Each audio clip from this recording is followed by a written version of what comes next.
Amis de la science et de la recherche, amis de l'art et de la culture. Proche de la Suisse, et particulièrement du canton de Fribourg, l'écrivain et académicien Jean d'Ormesson a dit un jour « Ce monde inépuisable, il n'existe que deux voies pour tenter d'en rendre compte, l'art et la science ». Et confier la réalisation d'un espace scientifique à un architecte au nom de Piano, il y a là une promesse qui aurait beaucoup plu évidemment à Jean d'Ormesson, celle de marier en un même lieu l'art et la science.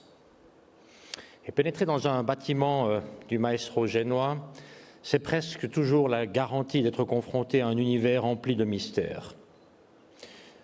On doit à Renzo Piano la réalisation de la Fondation Bayeler, du musée Paul Klee, du Centre Beaubourg-Pompidou.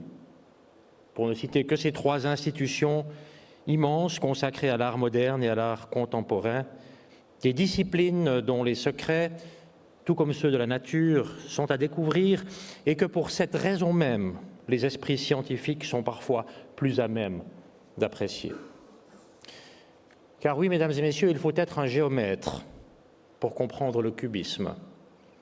Il faut être un physicien pour savoir comment les mobiles de Calder défient la gravité. Il faut être un chimiste habitué à manier l'alambic pour priser la peinture goutte à goutte de Pollock. Il faut être un astronome pour déceler de la lumière dans un tableau de Soulages. Et dans le même temps, il faut être un poète pour observer que la terre est bleue comme une orange.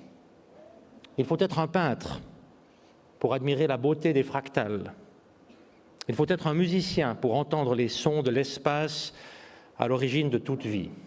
Et dans ce nouveau portail de la science, les scientifiques et les amateurs d'art et d'architecture seront comblés. Car la visite vaut autant pour les formes et les lignes intérieures que pour le contenu des expositions. Mais les toutes premières à se réjouir, en particulier, ce seront les jeunes générations. Oui, mesdames et messieurs, il fallait bien faire quelque chose pour amener un peu de diversité dans le choix des sorties scolaires. Si l'on pense à la Suisse, les enfants suisses du XXe siècle, dont j'ai fait partie, ont eu le musée des transports de Lucerne. Ceux du XXIe siècle auront le portail de la science du CERN, que les généticiens décrivent comme le petit-fils horizontal de l'atomium. Le but du portail est en effet de créer un centre d'éducation scientifique et de culture pour inspirer les jeunes générations avec la beauté de la science.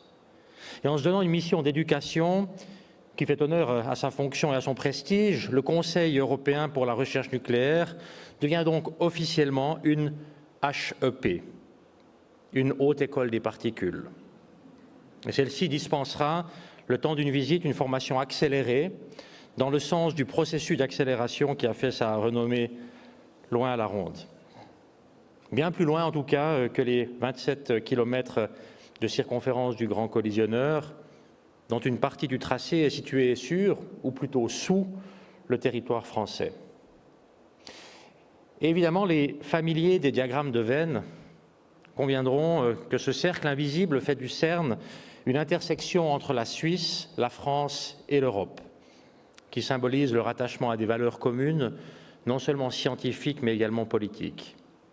Le CERN est donc bien un établissement exceptionnel, qui permet à la Suisse, à Genève, de rayonner dans le monde, sans pour autant émettre de radiation, du moins je l'espère.